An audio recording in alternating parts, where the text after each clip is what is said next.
Daily সকাল 10টার আগে এইখানে এসে বসে থাকিস কেন রিদি? এলাকার মানুষ যেতে আসতে দেখতে পায় তোকে। কথাটি বলে পাশের প্লাস্টিকের ছোট্ট টি টেবিলে নাস্তার ট্রে রাখলেন সুলতানা বেগম। ইয়ারফোন কান থেকে সরিয়ে রিদি মুচকি হাসিটা আড়াল করে বলল, সকালের রোদ গায়ে লাগাতে বসি আম্মু। সকালের রোদে অনেক উপকার আছে, ভিটামিন ডি পাওয়া যায়। তোদের এখনকার মাইয়াদের আরো কত ঢং বাইর হবে। বলে সুলতানা বেগম চলে গেলেন। পিছু থেকে মুখ ভেঙচি করে চায়ের কাপ হাতে নিয়ে চুমুক দিল রিদি। মোবাইলে তাকিয়ে দেখে নিল ঘড়িতে এখন 9:40। এখনই মানুষটা চলে আসবে। রিদি বসে আছে দোতলার বারান্দাটায়। জায়গাটা অনেক আঁটোসাঁটো। সে রোজ চেয়ার নিয়ে এসে বসে পাশের ছোট্ট একটি প্লাস্টিকের টেবিলেই বই রাখে, যেন রোদে বসে পড়তে এসেছে সে। বারান্দার দুই পাশে দুইটা টবে ফুল গাছ আছে, সাদা ফুলও ফুটেছে। বারান্দার উত্তর পাশ ঘেঁষে গ্রিলের কাছে এসে থেমেছে পেঁপে গাছ। পেঁপের ফলটা সে খুব একটা পছন্দ করে না, তবে এই গাছটির জন্যই চড়ুই পাখির কিচিরমিচির শব্দ শোনা যায় ভোরবেলায়। তখন ভীষণ ভালো লাগে হৃদির। এখান থেকে গ্রামের মূল রাস্তা আর মোহমায়া নদী দেখা যায়। বাড়ির উঠানের পরেই একটি পাঁচিল, এরপরেই রাস্তা, আর রাস্তার ওপারেই মোহমায়া নদীটি।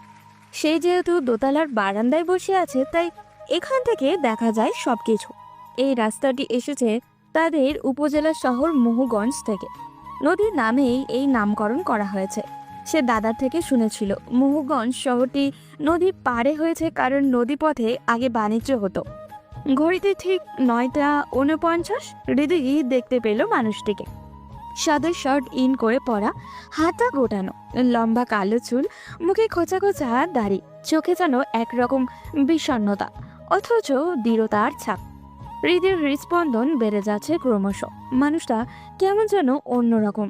আজকাল দেখলেই মনটা কেমন ভালো হয়ে যাচ্ছে। কেন এমন হয় হৃদি জানে না, শুধু জানে ওনার ব্যক্তিত্বের কথা বলার ধরন সবকিছু ভীষণভাবে মুগ্ধ করে হৃদিকে। তিনি বাড়ির ঠিক সামনে চলে এসেছে, ধীরে ধীরে হেঁটে চলে যাচ্ছেন। হৃদি হিপনোটাইজ হয়ে তাকিয়ে থেকে বসা থেকে কখন যে দাঁড়িয়ে গ্রিলের কাছে চলে গেল টেরই পেল না সে। যতক্ষণ দেখা যায় অহন স্যারকে, ততক্ষণ তাকিয়েই রইল মোহবৃষ্টি হয়ে। ক্ষীণকাল পর দীর্ঘশ্বাস ছেড়ে আবারও চেয়ারে বসে যায় সে। নিজের নাজুক অবস্থা যেন বুঝতে পারছে হৃদি। দিনকে দিন ভীষণভাবে মানুষটির প্রতি ঝুঁকে যাচ্ছে সে। এই ঝুঁকে যাওয়া, এই আগ্রহ, এই ভালো লাগার নাম কি সে কি দেবে? ভালোবাসা? কিন্তু তা কিভাবে সম্ভব? তার পরিবার কি মানবে? এই সমাজ কি মানবে?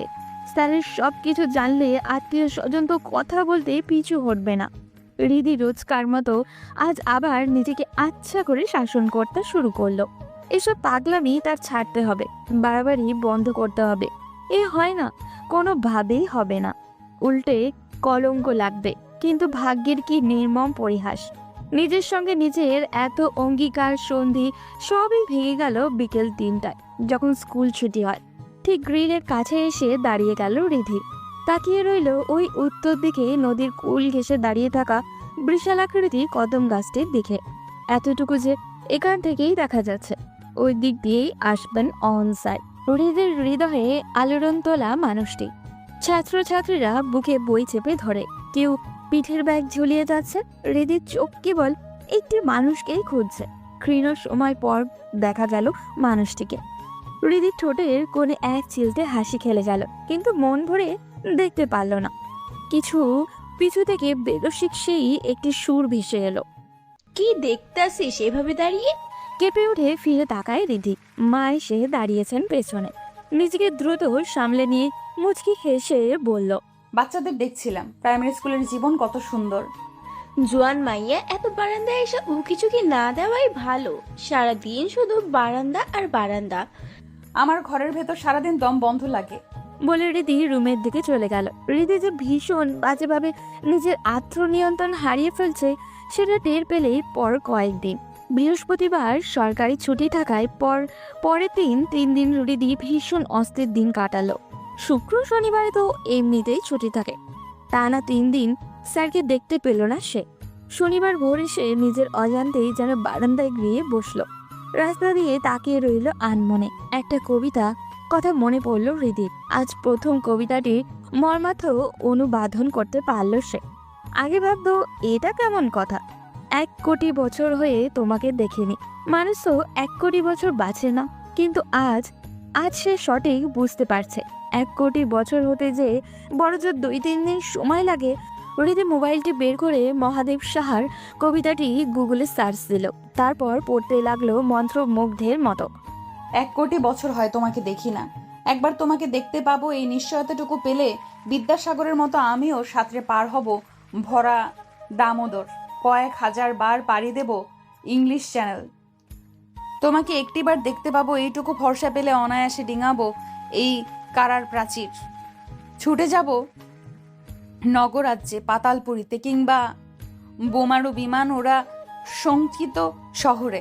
যদি জানি একবার দেখা পাবো তাহলে উত্তপ্ত মরুভূমি অনায়াসে হেঁটে পাড়ি দেব, কাটা তার ডিঙাবো সহজে, লোকলজ্জা ঝেড়ে মুছে ফেলে যাব যে কোনো সভায় কিংবা পার্কে ও মেলায়।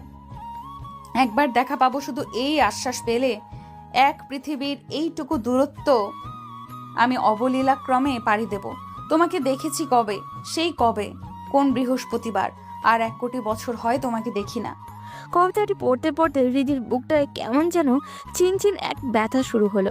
শ্বাস প্রশ্বাস বেড়ে গেল, কান্না যেন দলা পাকিয়ে এলো গলার কাছটা। কবিতার প্রতিটি কথা কি তার মনের সুপ্ত কথা নয়? হৃদি ক্ষণে ক্ষণে অস্থির হয়ে উঠল, যেন এখনই পাখির মতো উড়ে চলে যেতে ইচ্ছা করছে মানুষটির বাড়ির চালে, বারান্দায়, জানলার পাশটায়, তারপর নয়ন ভরে দেখবে ওকে। কিন্তু পরের দিন আবারই নিজের ভার্সিটি যেতে হলো তাকে। জরুরি ক্লাস ছিল, তবে পুরো ক্লাসেই মনোযোগ নেই। বান্ধবীদের সকল কথা, রসিকতা কিছুই যেন মাথায় ঢুকছে না ওর। সবই যেন সমাবেশের কিংবা ব্যস্ত মাছের বাজারের কথাবার্তাগুলো, যেগুলো কানের পাশ দিয়ে চলে যাবে, আলাদা করে গুরুত্ব দিতে হবে না। হৃদির দুপুরের দিকে মনে হলো আজ ভার্সিটিতে না এলে কি এমন হতো। মানুষটা স্কুলে গিয়েছে, সে বারান্দায় বসে থাকলেই তো দেখতে পেত, কিংবা এখন চলে গেলেও তো স্কুল ছুটির পর দেখতেও পাবে। কিন্তু না, হৃদির ভেতরে কেউ যেন প্রচন্ড জেদ করেছে। ক্লাসেও আজ পাঠিয়েছে সে। তার কথা হলো, একজন মানুষের জন্য তুই ক্লাস বাদ দিবি কেন? তোর মা বাপ কি এই জন্য জন্ম দিয়েছে যে পড়ালেখা বাদ দিয়ে অন্য ছেলেকে দেখতে হবে? এখন পুনরায় ভেতর থেকে বলছে, সে তোর কে হয়, জামাই লাগে? তুই কেন অর্ধেক ক্লাস করে বাসায় দৌড়াবি তাকে দেখার জন্য? হৃদি প্ররোচিত হয়ে ক্লাসে মনোযোগ দিল। ক্লাস শেষে বিকেলে ফিরল সে। ভার্সিটিটা দূরে বলেই আস্তে আস্তে প্রায় 4টে। সে রিক্সা নিয়েই ফিরছিল। অমল স্যারের বাড়ির ঠিক সামনে এসে কি যে হলো হৃদির, তা ভেতর চেয়ে সেই যুক্তিবাদী সত্তা বাজেভাবে হেরে গেল। কবিতার সেই লাইনের মতো অন্য সত্তা যেন বলে উঠল, একবার তোমাকে দেখতে পাবো এই নিশ্চয়তাটুকুই পেল। ভাড়া চুকিয়ে রিক্সা থেকে নেমে গেল হৃদি।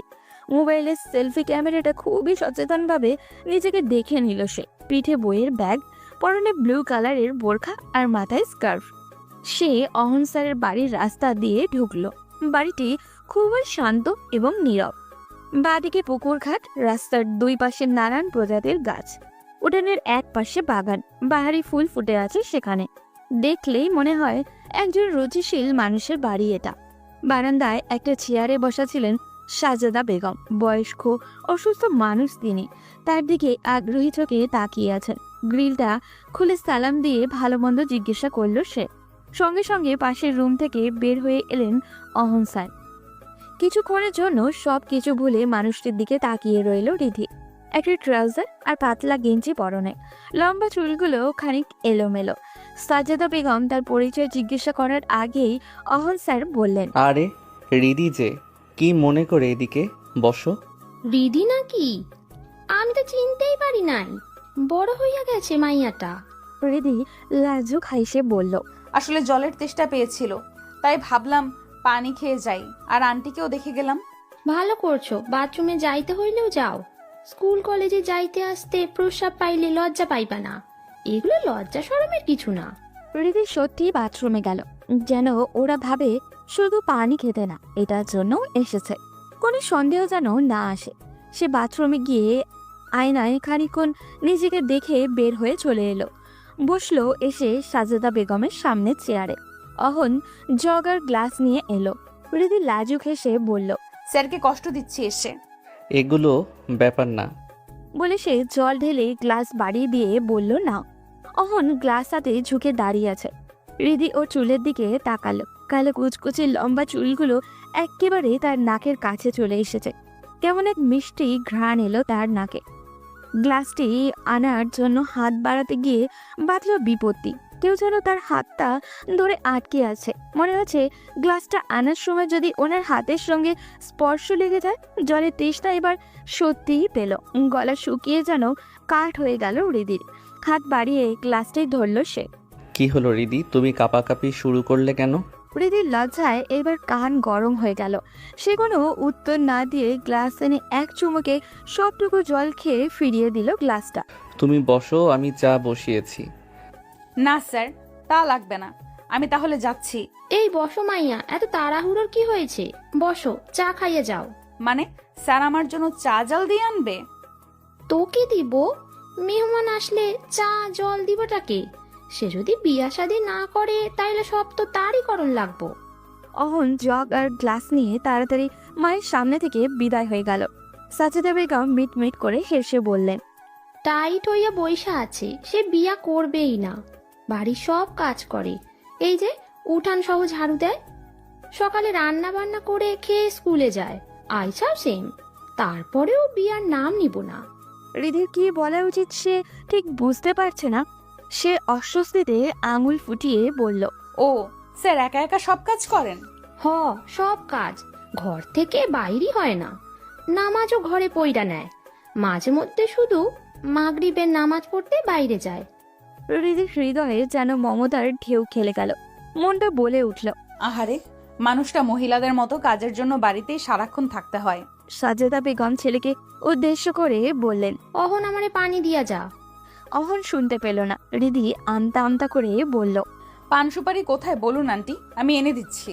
না না, তুমি বসো, ও আইনা দেবে। আচ্ছা, আমি ওনাকে বলছি গিয়ে।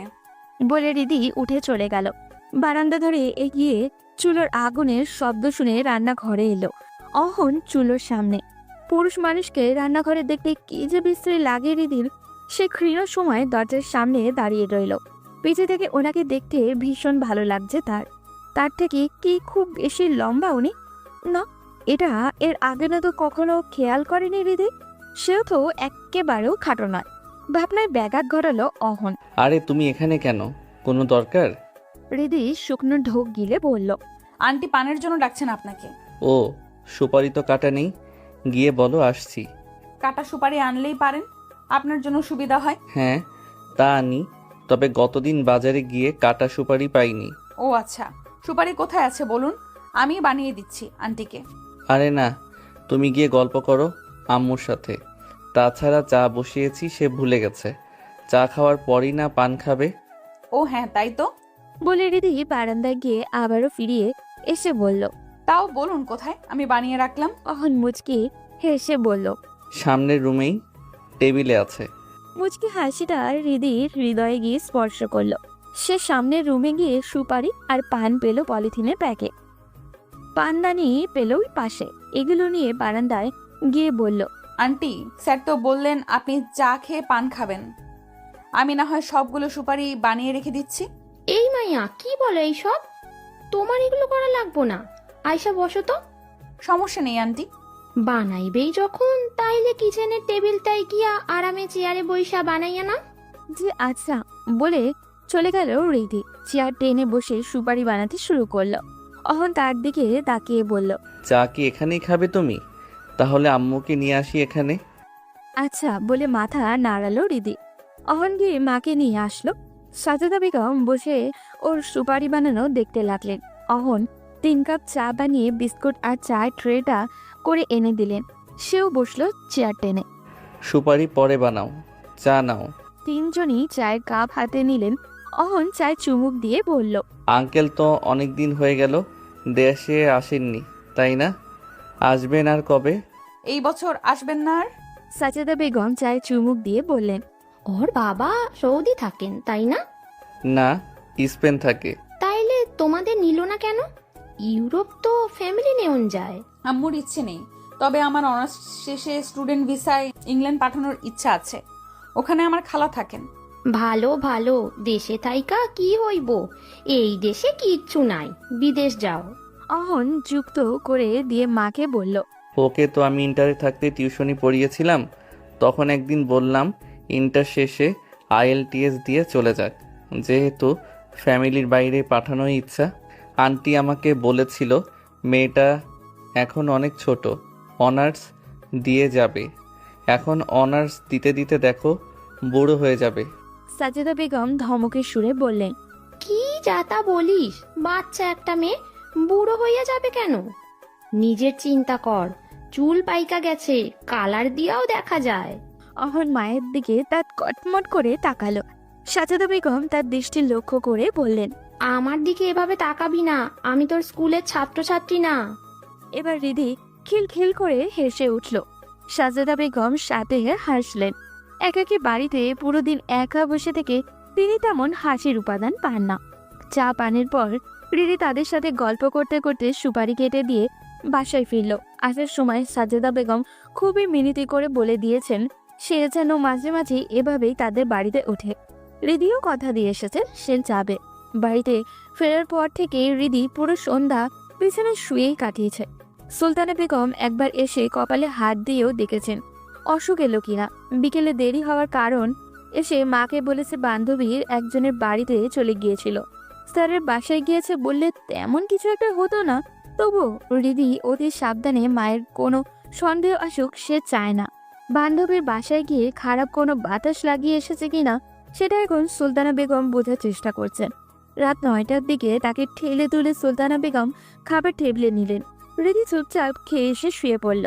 ঘুম আসার পূর্ব অবধি পুরো সময়টা সে গুটিসুটি মেরে শুয়ে শুধু অহনের কথাই ভাবছে। বড় ভালো লাগছে রিধির। বিকেলের প্রতিটি মুহূর্তের প্রতিচ্ছবি তার চোখে ভাসছে। হাত থেকে গ্লাস নেওয়ার মুহূর্তে কাঁপাকাঁপি করেছে কেন কথাটি স্মরণ করতেই মুখ লজ্জায় লাল হয়ে গেছে। কান দিয়ে যেন গরম ভাব বের হচ্ছে ওর। এইসব মধুর ভাবনার ভেতর দিয়ে সে ঘুমিয়ে এক মধুর স্বপ্ন দেখে ফেলল। দেখে বিকেলের মতো সে অহনদের বাসায় আছে। সাজেদা বেগম চা খেতে বলেছেন, সে চা বসিয়েছে গিয়ে। তখনই হঠাৎ অহন এসে তাকে পিছু থেকে জড়িয়ে ধরে চুলের নাক ডুবিয়ে বলল, রিদি, তোমার চুল এত এনার্জেটিক কেন বলো তো? এত লম্বা, ঘন কালো। রিধি মুচকি হেসে বলল, ছাড়ুন তো, চুল আবার এনার্জেটিক কি করে হয়? অহন তাকে টেনে নিজের দিকে ঘুরিয়ে কোমর জড়িয়ে ধরে গালে একটা চুমু খেয়ে বলল, এত জানতে হবে না তোমার। ঠিক আছে ছাড়ুন, রান্নাঘর রান্নাবান্নার জায়গা, এসব ঢঙের না। বলে সে মুচড়ো মুচড়ি করছে। অহন ফিচেল হাসি দিয়ে হাতের বাঁধন আরো শক্ত করলো। রিধি মুচড়া মুচড়ি আরো বাড়িয়ে দিল। এভাবে হঠাৎ ঘুম ভেঙে দ্রুত উঠে বসলো রিধি। গলার কপাল ঘেমে গেছে, শ্বাস প্রশ্বাসও ঘন। পানির পিপাসা পেল রিধি। উঠে গিয়ে পানি পান করে এসে এলো সে। এরপর পুরো রাত এদিক ওদিক পাশ ফিরে কেটে গেল। ঘুম এলো না তার। পরদিন ঘুম ভাঙলো বেলা 11টায়। উঠে মোবাইলে টাইম দেখে সে অবাক হয়ে গেল। কিচেনে গিয়ে মাকে বলল, এত বেলা হয়েছে, আমাকে ডাক দাওনি কেন আম্মা? গতকাল থেকে কি জানি হয়েছে তোর, তাই ভাবলাম ঘুমা, উঠেই বা কি করবি। সে ভেতরে ভেতরে ক্ষুব্ধ হয়ে ব্রাশে পেস্ট নিয়ে বারান্দায় এলো। মেজাজটাই খারাপ হয়ে গেছে রিধির। ওনাকে আজ ভোরে আর তার দেখা হলো না। এখন সে বিকেল 3টা অবধি অপেক্ষা করতে হবে। আজ উনি কি পরে এসেছেন? রিধির ধারণা আজ সাদা শার্ট ইন করে পরে এসেছেন। অহন স্যারের সবকিছু তার মুখস্থ কিনা। উনি একদিন টি শার্ট পরে আসেন, ও তো আরেকদিন শার্ট, মাঝে মাঝে পাঞ্জাবিও পরেন। রিধি বাথরুমে চলে গেল। ফ্রেশ হয়ে বের হয়ে নাস্তাও করলো। এরপর পুরো দিনটা কাটালো একরকম অসহ্য যন্ত্রণায়। কখন 3টা হবে, অহন স্যারকে দেখা মিলবে, এভাবে আরও মাসখানেক চলে গেল রিধির। দিনকে দিন তার মস্তিষ্ক যেন অহন স্যারের দখল নিয়ে নিচ্ছে। এক পর্যায়ে সে নিজের সঙ্গে আপোষই করতে হলো। বুঝতে পারল নিজের কাছে আর মনের নিয়ন্ত্রণ নেই। সে ভীষণ বাজেভাবে এই মানুষটির প্রেমে পড়ে গেছে। তার ব্যক্তিত্বের গম্ভীর ভয়েসের সৌন্দর্যের ঠিক হলো একদিন গিয়ে অহন স্যারের সামনে দাঁড়াবে সে। নিজের ভালো লাগার কথা দুম করেই বলে দেবে। পরে যা হবে দেখা যাবে। পরের দিনই প্রকৃতি তার প্রতি সহায় হলো। সকাল 9টা 40-এ আকস্মিক বৃষ্টি নেমেছে। রিদি তখন বারান্দার চেয়ারে বসে অহন স্যারেরই অপেক্ষায়। হঠাৎ বহু দূরে মানুষটিকে দেখতে পেল। বৃষ্টিতে ভিজে দ্রুত আসছেন তিনি। প্রথমে হাসিও পেল ওর, কিন্তু পরক্ষণে দ্রুত মায়ের রুমে গিয়ে বলল, বারান্দা থেকে দেখেছি অহন স্যার বৃষ্টিতে ভিজে দৌড়ে আসছেন। ছাতাটা দিয়ে আসি নাকি আম্মু? উনি পরে তো দিয়ে যেতে পারবে। ও আচ্ছা, তাইলে যা, তাড়াতাড়ি ছাতা দিয়ে আয়। রিদি ছাতা নিয়ে তাড়াতাড়ি ওড়না ঠিক করে মাথায় দিয়ে বাইরে বের হলো। অহন স্যার তখন একেবারে তাদের বাড়ির গেটের সামনে চলে এসেছে। সে মুচকে হেসে বলল, কি অবস্থা স্যার? ছাতা নিয়ে বের হতেন? বুঝিনি, হঠাৎ বৃষ্টি চলে এলো। তুমি কোথাও যাচ্ছ নাকি? না, আপনি ছাতার নিচে আসুন, আমাকে বাসায় দিয়ে ছাতা নিয়ে চলে যান। এত দূর এভাবে যেতে পারবেন না। হ্যাঁ, তা ভালো বলেছ। আমার আবার বৃষ্টির পানি মাথায় লাগলেই জ্বর আসে। বলে তিনি গেটের কাছে এসে ছাতা হাতে নিয়ে রিদির দিকে তাকিয়ে যেন কিছু একটা ভাবছেন। রিদি ওনার অস্বস্তি টের পেয়ে বলল, ঠিক আছে, আপনি ছাতা নিয়ে চলে যান, আমার মাথায় ওড়না আছে, চলে যাচ্ছি। না, তা হয় না, তোমাকে বাড়িতে দিয়েই যাই। বলে ছাতা তুলে ধরলেন। রিদি ছাতার নিচে আরো ঘনিষ্ঠ হয়ে এলো ওরা দুজন হাঁটতেও লাগলো। রিদি মাথা নুইয়ে হাঁটছে। স্যারের পায়ে চটি জুতো, উনি সব সময়ই এইরকমই জুতো পরেন। পায়ে জুতার ফিতায় সাদা দাগ পড়ে যায়। খুবই ধীর গতিতে হাঁটছেন তিনি। হয়তো জুতো থেকে কাদা পানি পিঠের দিকে উঠে যাবে, তাই রিদি মনে মনে ভাবছে, এখন কি তার সেই কথাটা বলার কি উপযুক্ত সময়? ভাবতেই ভয়ে কেমন যেন বুক কাঁপতে শুরু করলো ওর। খানিক এগিয়ে গিয়ে দেখা গেল সুলতানা বেগম দাঁড়িয়ে আছেন। অহন স্যার গেটের কাছে গিয়ে বললেন, যাও তুমি, আমি ছাতা আসার সময় দিয়ে যাব। তারপর সুলতানা বেগমের দিকে তাকিয়ে সালাম দিতেই তিনি জবাব দিয়ে বললেন, ভেতরে এসে বইসা যাও অহন, এসে চা খেয়ে যাও। না আন্টি, অন্যদিন আসবো। আরে আসো, মাথা টাথা মুইছা যাও, স্কুলের টাইম তো আসেই। রিদিও মায়ের সঙ্গে জোর দিয়ে বলল। না স্যার, সময় আছে, আসুন ভেতরে। অহন ইতস্তত করে ভেতরে এলো। সুলতানা বেগম মেয়েকে গামছা এনে দিতে বললেন। রিদি দ্রুত গিয়ে গামছা এনেও দিল। অহন মাথা মুছে ফিরিয়ে দিল গামছা। আসো, ভেতরে এসে বসো। না আন্টি, এখন যাচ্ছি। রিদি পুনরায় বলল। আসুন না, বসে যান। অহন ভেতরে এলো। তাকে বসতে দেওয়া হলো টিভি রুমের সোফায়। রিদি দাঁড়িয়ে রইল দরজার কাছে। সুলতানা বেগম ভেতরে গেলেন। তোমার মায়ের কি অবস্থা বাবা? এই তো আগের মতোই। আর হ্যাঁ রিদি, তুমি ওই দিন গিয়ে তো আর যাওনি। এদিকে আম্মুকে কি মায়া লাগিয়ে এসেছো। দুদিন পর পর তোমার কথা বলে। আর সুপারি কেটে দিয়েছিলে, সেগুলো নাকি অনেক চিকন চিকন হয়েছে। আমার সেরকম হয় না। বলে হেসে পেল সে। সুলতানা বেগম কিছু বুঝতে না পেরে মেয়ের দিকে তাকালেন। রিদি আমতা আমতা করে বলল, মাসখানেক আগে একদিন পানির পিপাসা পেয়েছিল, তারপর ভাবলাম তাদের বাড়িতে উঠে খেয়ে যাই। তখন আন্টিও সুপারির জন্য ওনাকে ডাকছিলেন, পরে আমি কেটে দিয়েছিলাম আর কি। ও আচ্ছা, বলিসনি তো আগে। খেয়াল ছিল না। আচ্ছা বাবা, বসো তুমি, আমি চা বানাইতেছি, চা খেয়ে যাবে। বলে চলে গেলেন। অহন রিদির দিকে তাকিয়ে বলল।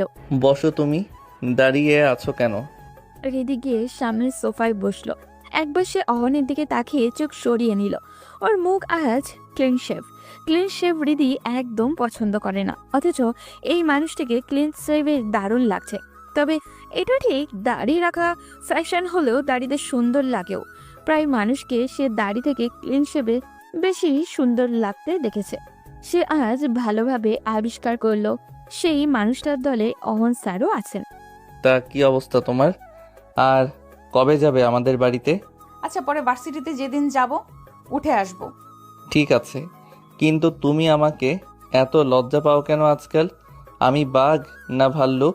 রিদির লজ্জা যেন আরো কয়েক গুণ বেড়ে গেল। সে মুচকে হেসে মাথা নুইয়ে ফেলল। মা তো তোমার প্রশংসায় পঞ্চমুখ। এই অল্প সময়ে কি এত প্রশংসা দেখলেন আন্টি? কত কিছু শুনবে সেই তালিকা। রিদি সামনে চুলগুলো কানে গুজে ওড়না টেনে বলল, বলুন। তুমি অনেক লাজুক মেয়েরা ভালো। আজকালকার মেয়েদের লজ্জা শরম নাই। তোমার গালের মাঝখানে তিল, এ ধরনের মেয়েরা অনেক লক্ষ্মী হয়। এরা জামাই সোহাগী। আটকে গেল অহন, যেন সে এই শেষের কথা বলতে চায়নি। রিদি লজ্জায় মাথা নুইয়ে আছে। সে এক হাতে কপাল ঘষছে, আর এক হাতে কামিজের কোণের অংশ টেনে অস্বস্তি আড়াল করতে যাচ্ছে। এভাবে অনেকক্ষণ চলে গেল তাদের। হৃদি মোটেও ওর হৃদয়ের কথা বলতে পারল না, বলার কথা সামনে বসে কল্পনা করতে পারল না। ভাবতেই তার কপাল গলা ঘেমে যাচ্ছে। প্রকৃতি তাকে যে সুযোগ দিয়েছিল সেটার ইতি টানলেন এসে সুলতানা বেগম। চা নিয়ে এসে টি টেবিলে রেখে অহনকে দিলেন, নিজে নিয়ে হৃদিকেও দিলেন। তিনজনই চায়ে চুমুক দিল। তারপর ক্ষীণ সময় নীরবতা ভেঙে সুলতানা বেগম বললেন, স্টুডেন্ট ভিসায় বাইরে যাইতে হইলে আইএলস এ এখন কত পাইতে হয় বাবা? 6 তো মাস্ট লাগবে আন্টি। 6.5 হলে ভালো, তবে ওয়ার্ক পারমিট ভিসায় 4.5এই হয়ে যায়। ওকে তো স্টুডেন্ট ভিসাতে পাঠাইবো, ওর খালা তাই কয়। 6 কি পাইবো ও? পাবে, তবে অনেক পরিশ্রম করতে হবে। মাস 6 পরিশ্রম করলে পারতেও পারে, অথবা 1 বছর। হৃদির পড়ালেখার বিষয়ে খানিকক্ষণ আলাপও হলো, কিন্তু দীর্ঘ হতে দিল না অহন। স্কুলের সময় হয়ে যাচ্ছে বলে চলে গেল সে। এরপর পুরো দিন বৃষ্টির দিন, স্কুল ছুটির সময়ও। তখন হৃদি বারান্দায় তাকিয়ে দেখছে সে। অহন তাদের গেটের কাছে এসে বাড়ির দিকে তাকিয়ে হৃদিকে দেখতে পেয়ে বলল, ছাতা নিয়ে চলে যাচ্ছি। চলে যান স্যার। অহন চলে গেল। হৃদি তাকিয়ে রইল যতক্ষণ দেখা যায়।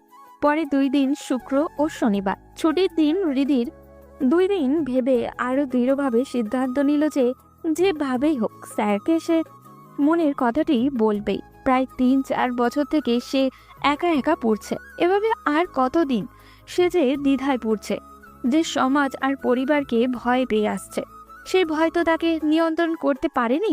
রোজই তো একটু একটু করে আরো বেশি ভালোবেসে ফেলেছে মানুষটিকে। এবার মনের কথাটি তাকে বলে দিতেই হবে।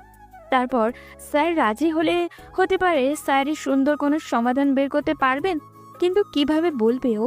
সামনে গেলে তো সব কথাই বলতে পারে না। ফোনে বলা যায়, হোয়াটসঅ্যাপে মেসেজ দেওয়া যায়, কিন্তু এভাবে স্যারের প্রতিক্রিয়া কি হবে বোঝা মুশকিল। হতে পারে রেগে গিয়ে মেসেজ এনে মাকে দেখিয়ে দিল। কথাগুলো তাকে সামনাসামনি বলতে হবে, এটাই ভালো হবে।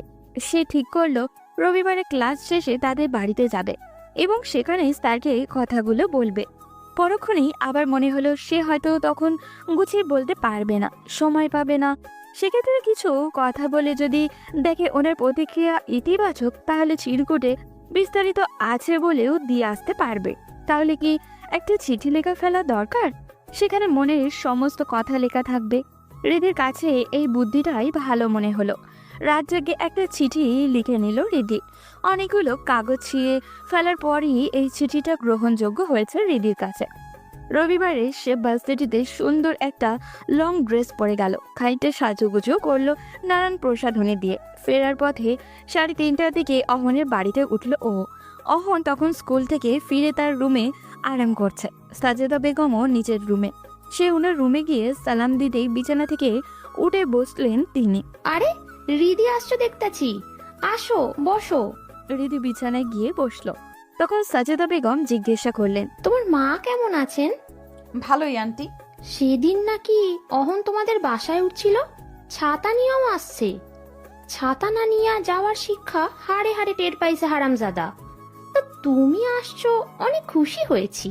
না স্যার, বললেন আসতে আরেকদিন, ভাবলাম ছাতাও নিয়ে গেলাম, আপনাকেও দেখা হয়ে যাবে। ভালো করছো, যাও তো দেখো কি করতেছে। চাটা বসাক। হৃদি খুশি হলো, এটাই তো চাচ্ছিল। সে স্যারের রুমের দরজায় এসে নক দিল। কে?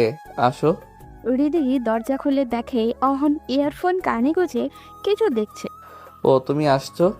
আমি ভাবলাম পাশের বাড়ির কেউ। বলে সে উঠে বসলো। গেঞ্জি গায়েই ছিল, সেটার উপর টি শার্ট পরলো। হ্যাঁ, ভাবলাম আন্টিকে দেখে যাব। ছাতা কিন্তু আমি দিয়ে এসেছি। ও, আমি ক্লাস থেকে এলাম এখন, আর ছাতার জন্য আসিনি। ভালো করেছো, বসো, আম্মুর কাছে চা বসাই। হৃদি শুকনো ঠোক গিল। এখনই তার কথাটি বলতে হবে, ভয় পেলেই চলবে না। বুক কাঁপছে হৃদি, তবুও সে ইতস্তত করে বলল, আরও একটা কাজে এসেছি, আপনাকে আমার কিছু কথা বলার আছে। অহন খানিকক্ষণ ওর দিকে তাকিয়ে থেকে বলল, তাই নাকি? আচ্ছা বলো। এখানে বলা যাবে? কেউ শুনবে না? না, মায়ের রুম থেকে শোনা যায় না। হৃদি আমতা আমতা করতে শুরু করলো। তার কপাল আর গলা ঘেমে গেছে। অন্যের আঁচল দিয়ে মুছে নিল সে। অহন তাড়া দিয়ে বলল, কি হলো, তোমাকে এত নার্ভাস লাগছে কেন? কি বলবে বলো? আমি আসলে মুখ দিয়ে আসছে না রিধির। সে অপারগ হয়ে বলল, আমার কাছে একটা কাগজ আছে, সব সেখানে লেখা আছে, আপনি পড়লেই হবে। পরে কল দিয়ে আমাকে উত্তরটা জানাবেন। অহন অবাক হয়ে তাকিয়ে থেকে বলল, চিঠি? বুঝলাম না, কি বলতে চাচ্ছ? আচ্ছা দাও, আমি দেখে পরে জানাবো। রিধি ব্যাগ থেকে চিঠিটা বের করেই বাড়িয়ে দিল। অহন পড়তে শুরু করেছিল। রিধির স্পন্দন বাড়তে শুরু করলো। সেই সাথে সাথে বলল, আমি এখন যাচ্ছি, অন্যদিন আসবো। বলে অহনকে কোনো সুযোগ না দিয়ে উঠে সাজেদা বেগমের দরজার কাছে এসে বলল, আন্টি, আমার একটু এখনই যেতে হবে, আম্মু ফোন দিয়েছে। কি বলো? চা খাইয়া যাও মাইয়া, তোমার মাকে আমার কথা বলো। না আন্টি, অন্যদিন আসবো, এখন যেতে হবে। বলেই কোনো মতে পালিয়ে এলো বাইরে। রিধি চলে যাওয়ার পর অহন আর চিঠি পড়েনি। আসলে আজান দিয়েছে অনেক আগেই, তাই ভাবলো রিধি যখন চলে গেছে তাহলে আর চা বসাতে হচ্ছে না। পুকুর থেকে অজু করে এসে নামাজ শেষে বালিশ নিচ থেকে পুনরায় চিঠি বের করলো। স্যার, আপনি এই চিঠি পড়ছেন মানে হলো আমার মুখে এই কথাগুলো বলতে ব্যর্থ হয়েছি। মেয়ে হয়ে জন্ম নিলে বোধহয় এই একটা সমস্যা, সব কথা মুখ ফুটে বলা যায় না। আমিও কয়েক বছর থেকে পারিনি। আমি জানি না আপনি আমার কথাগুলো কিভাবে নেবেন, খারাপ মেয়েও ভাববেন কিনা এটা নিয়ে চিন্তা হয়। তবুও কি করব বলুন, আমি অপারগ। আপনি আমাকে প্রায় 1 বছর পড়িয়েছিলেন। প্রতিদিন বাদ আসর নামাজ পড়ে আপনি আমাকে পড়াতে আসতেন। সময়টা নেহাত কম ছিল না। এই সময়টাতে আপনি আমাকে আপনার প্রেমে পড়তে বাধ্য করেছেন। আপনার কাছে পড়তে বসলে আমার এত ভালো লাগতো কেন জানি না। আপনার রাশভারী পুরুষালী ভয়েস আমাকে ভেতরে কেন এত আলোড়ন তুলতো আমি জানি না। আপনি এসে টেবিলে বসতেন, মাথায় তখনও টুপি থাকতো। টুপিটা খুলে টেবিলে রেখে চুলে আঙুল চালিয়ে ঠিক করতেন। এই দৃশ্যগুলো যে কি ভীষণ মিষ্টি আমি বোঝাতে পারবো না। আর আপনার চোখ এত বিষণ্ণ, যেন সে সাক্ষী দিত এই মানুষটিকে বাইরে থেকে যত ভালো মনে হচ্ছে, ভেতরে ঠিক ততটাই তার কষ্ট। আমার ভীষণ মন কেমন করত, ইচ্ছা করতো আপনার কষ্টের ভার আমিও ভাগাভাগি করে নেই, আপনার একাকিত্বের সঙ্গী হয়ে যাই। আমি লুঙ্গি পরা পুরুষ মানুষদের পছন্দ করতাম না। আপনি মাঝে মাঝেই লুঙ্গি পরে চলে আসতেন পড়াতে। আমার তাতেও ভীষণ ভালো লাগতো দেখে, অন্যরকম ভালো লাগতো। আমি ইন্টার শেষ করলাম, ভালো রেজাল্ট করলাম আপনার ভালো গাইডের ফলে। এরপর আপনি পড়ানো বাদ দিয়ে দিলেন। আব্বা আম্মাও ভাবলেন এখন আর স্যার রাখার প্রয়োজন নেই, কিন্তু আমার মন মানে না। আমি রোজ আপনাকে দেখতে চাই, নয়ন ভরে দেখতে চাই। তাই 2 বেলা দোতলার বারান্দা দিয়ে আপনাকে একটু দেখব বলে চাতক পাখির মতো অপেক্ষা করি। না দেখতে পেলে আমার কেমন তেষ্টা তেষ্টা পায়, যেন আপনি জল। আচ্ছা স্যার, আমার এই ভালো লাগার নাম কি বলবেন? এখন আমার কি করা উচিত বলবেন একটু? আমি আপনাকে ভালোবেসে ফেলেছি। আমি এত কিছু বুঝি না। আমি চাই সব সময় আপনাকে দেখতে, আপনার সঙ্গে থাকতে, আপনার একাকিত্বের সঙ্গী হতে। বাকিটা আপনার ইচ্ছা, আমাকে জানাবেন। ইতি আপনার প্রেমের ভিখারিণী। কাজী নজরুল ইসলামের গানের দাঁড়ালে দুয়ারে মোর কে তুমি ভিখারিণী, গাহিয়া সজল চোখে বেলা শেষের রাগিনী। এই ভিখারিণীর মতো আমিও আপনার দুয়ারে দাঁড়িয়েছি। পুরো চিঠি পড়ে অহনের শরীর ঘেমে গেল। সে এক গ্লাস জল খেয়ে ফ্যানের সুইচ টিপে বসলো বিছানায়।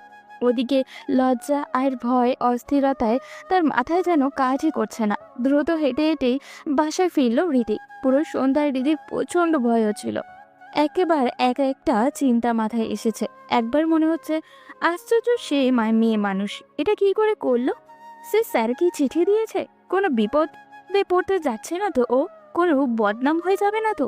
এগুলো ভেবে হৃদির গলা বরাবর শুকিয়ে যাচ্ছে। এবার মনে হচ্ছে উনি এখনো কিছু জানাচ্ছেন না কেন?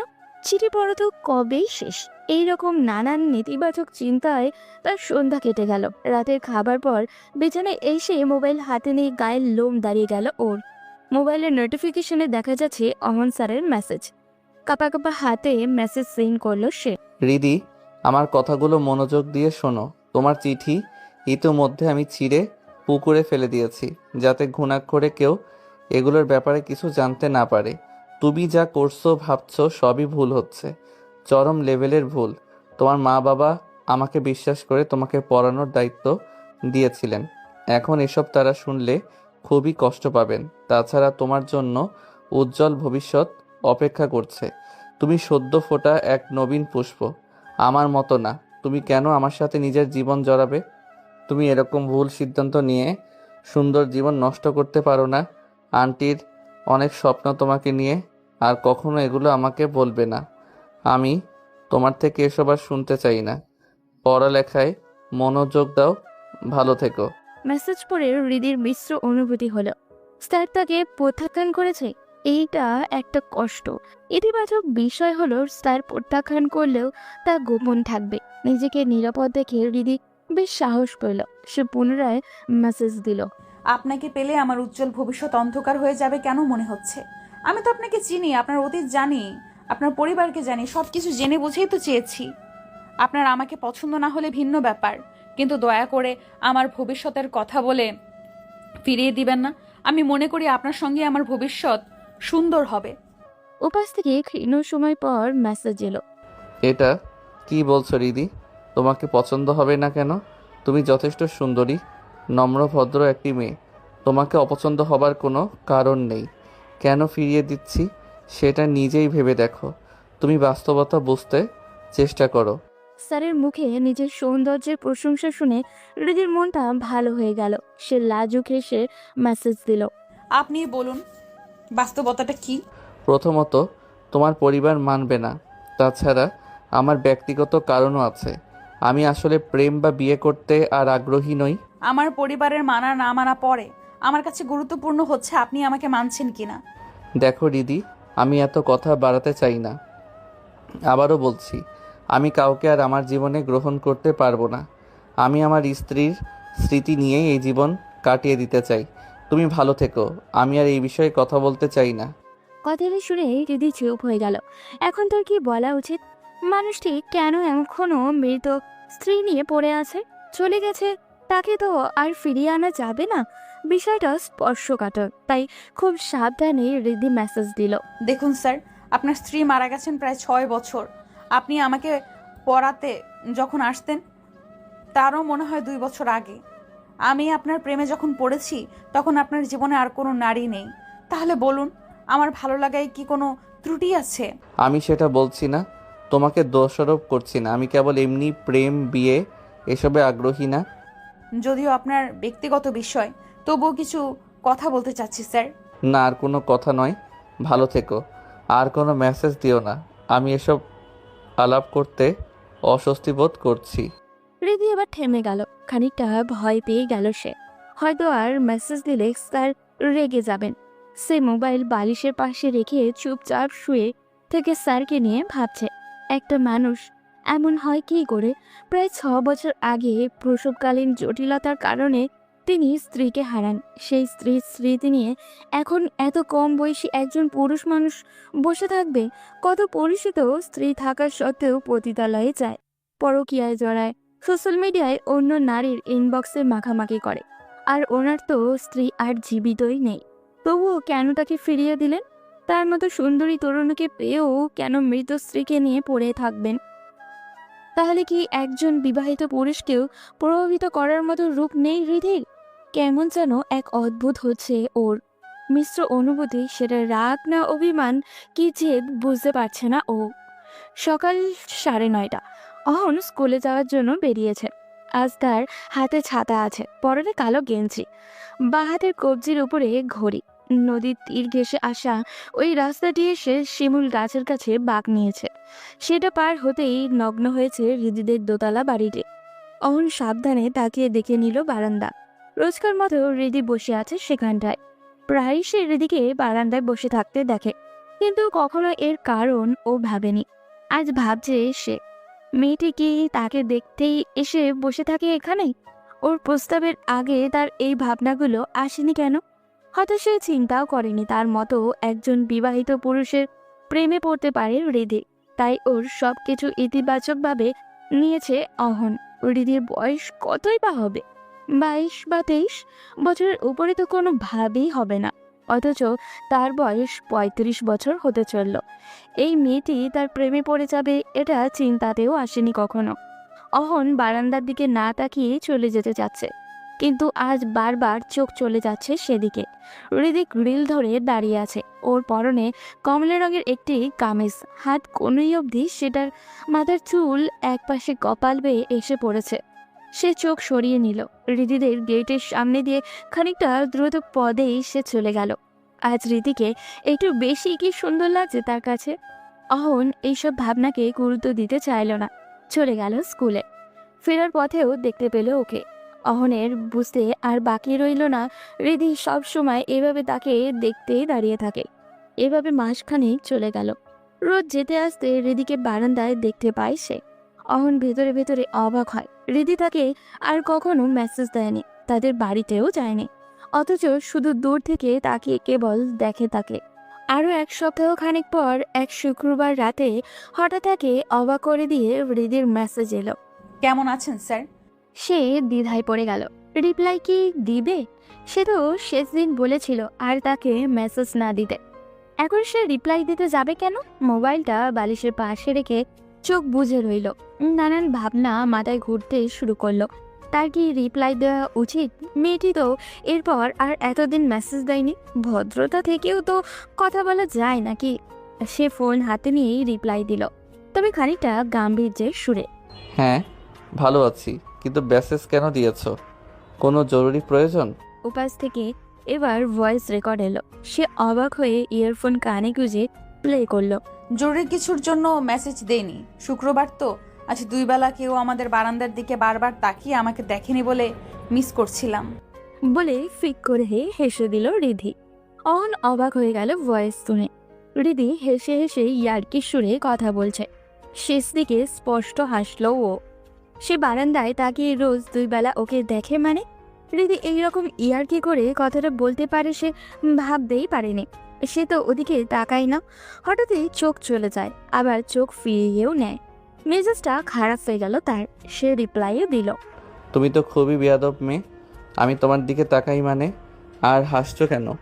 মনে রাখবে, আমি তোমার টিচার, তোমার এলাকার স্কুলের শিক্ষক। তুমি নিজেই বারান্দায় এসে বসে থাকো। আমি এগুলো পছন্দ করি না। পুনরায় ভয়েস দিল। কি আমি বেয়াদব? আপনি গালাগাল করছেন একটা যুবতী মেয়েকে, আর আমি আমার বারান্দায় দাঁড়িয়ে থাকলে অসুবিধা কি? আমি রোদ পোহাই, প্রকৃতি দেখি, তাতে আপনার কি? আমি রোজ দাঁড়িয়ে থাকবো। তুমি আমাকে মেসেজ দিও না, আর তুমি তোমার বারান্দায় দাঁড়িয়ে থাকো, আমার কি? দিলাম না আর আপনাকে মেসেজ। বারান্দার দিকে বারবার তাকিয়ে ছাত্রীকে দেখা যায়, আবার প্রেম করলে অসুবিধা। অহন পুনরায় ওর কথাগুলোর সাথে হাসির আভাসও পেল। মেয়েটি তার সাথে মজা করতে শুরু করেছে। আর কোনোদিন ওই বারান্দার দিকে তাকানো যাবে না।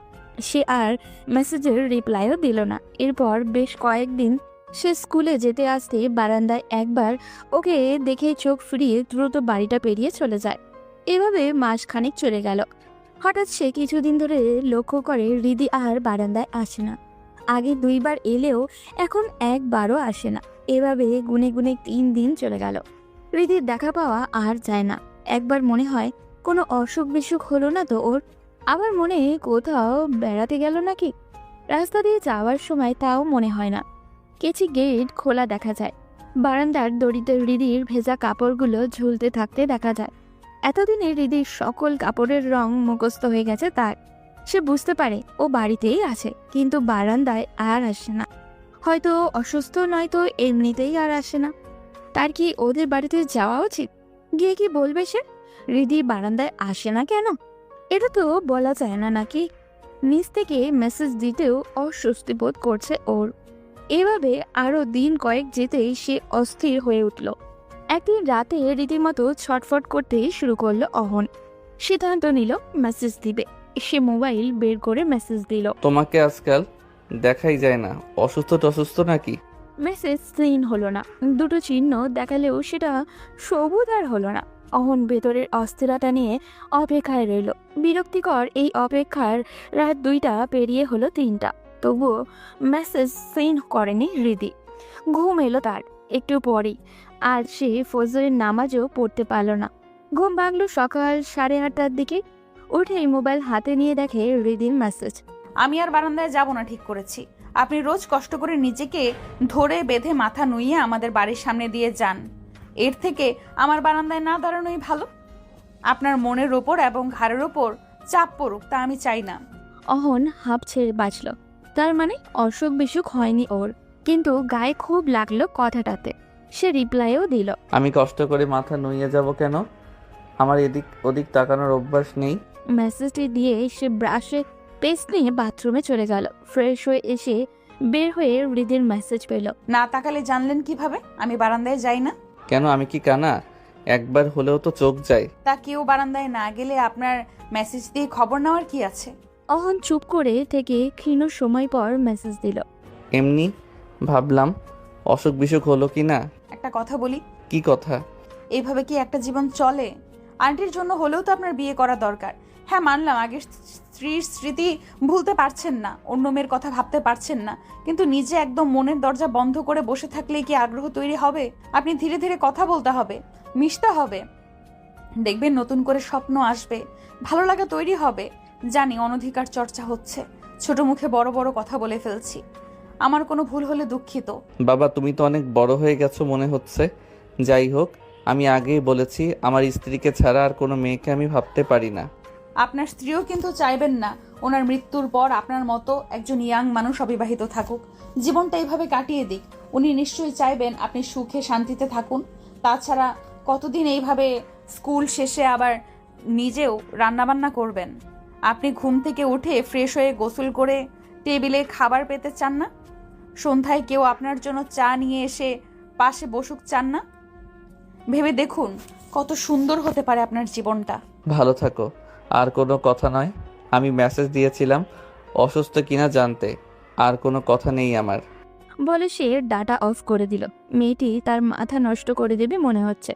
ক্ষীণ সময় পর পুনরায় ভাবে, সত্যিই তো তার দিন দিন কেমন যেন চিন্তা ভাবনা পাল্টে যেতে শুরু করেছে, যেন নতুন কোনো অনুভূতি তৈরি হচ্ছে হৃদিকে ঘিরে।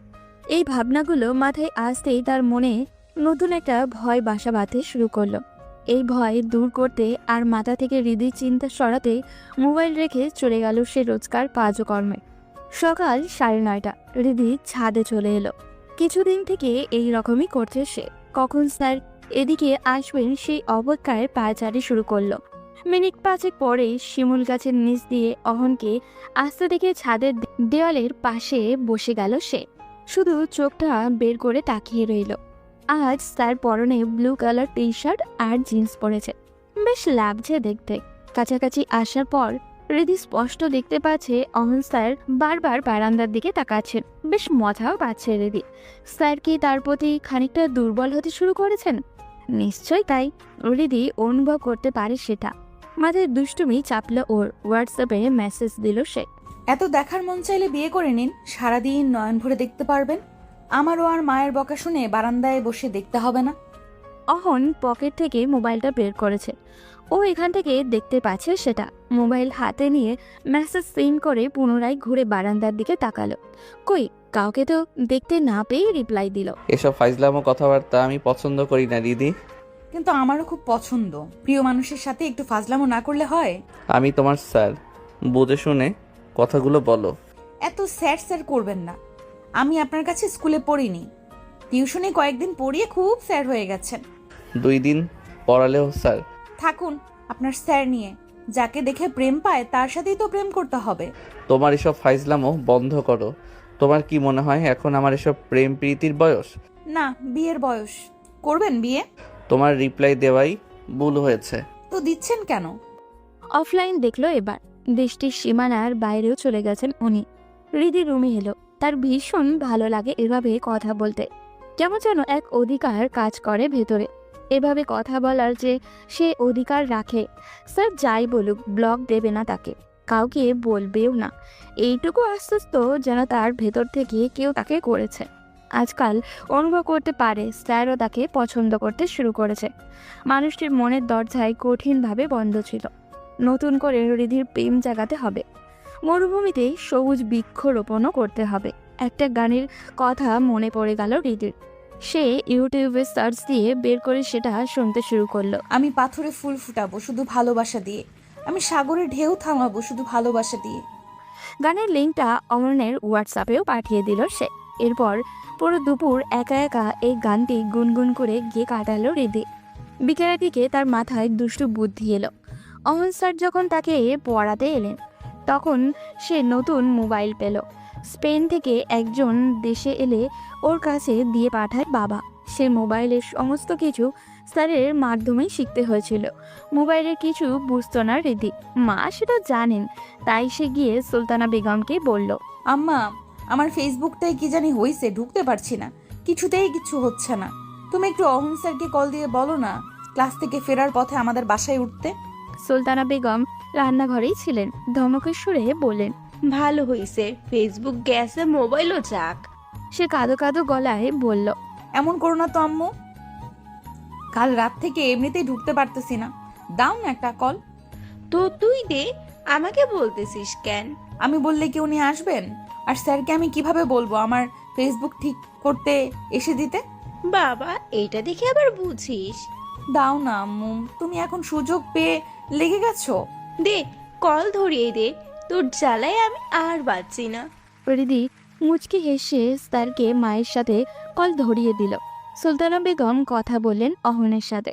সে আসবে বেলায় 3টার আগে হৃদি নিজে হাতে নুডলস বানালো অহনের জন্য। গোসল করে সাজগোজ করে ভালো জামা কাপড় পরল সে।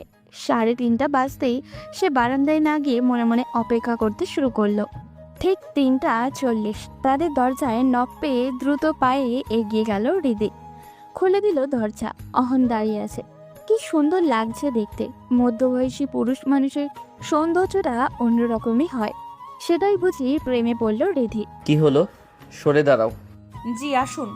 অহন গিয়ে ড্রয়িং রুমে বসে বলল। কি হয়েছে তোমার ফোনে?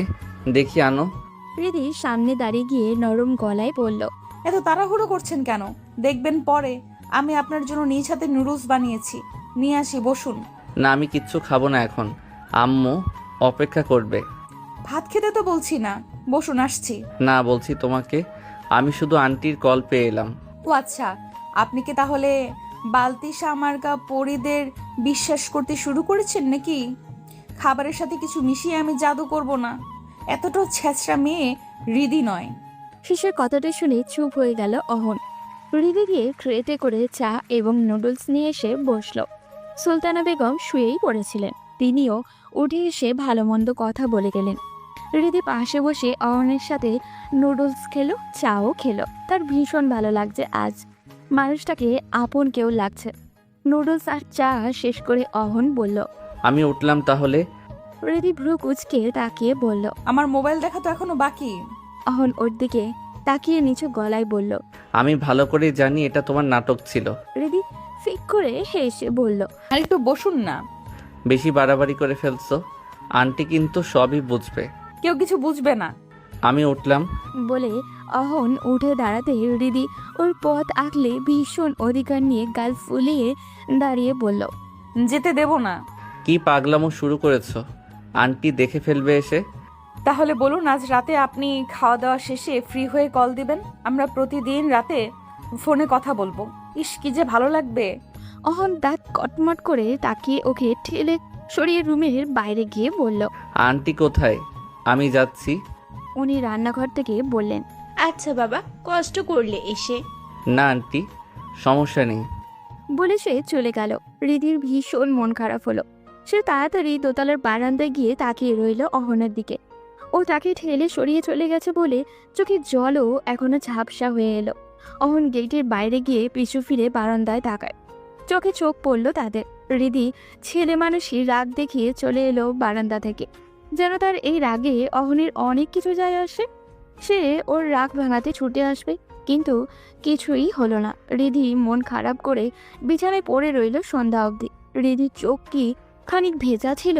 নিশ্চয়ই তাই।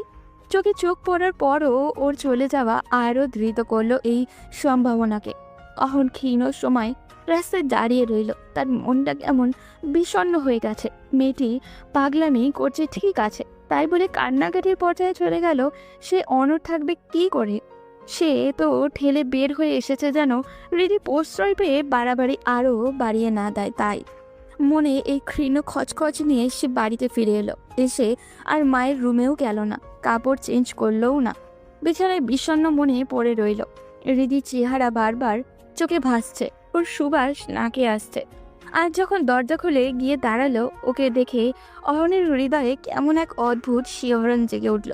কেমন অদ্ভুত এক ভুবন ভোলানো ভালো লাগা, যেন বহুদিন পর বদ্ধ ঘরের দক্ষিণার দুয়ার সে খুলে দিয়েছে।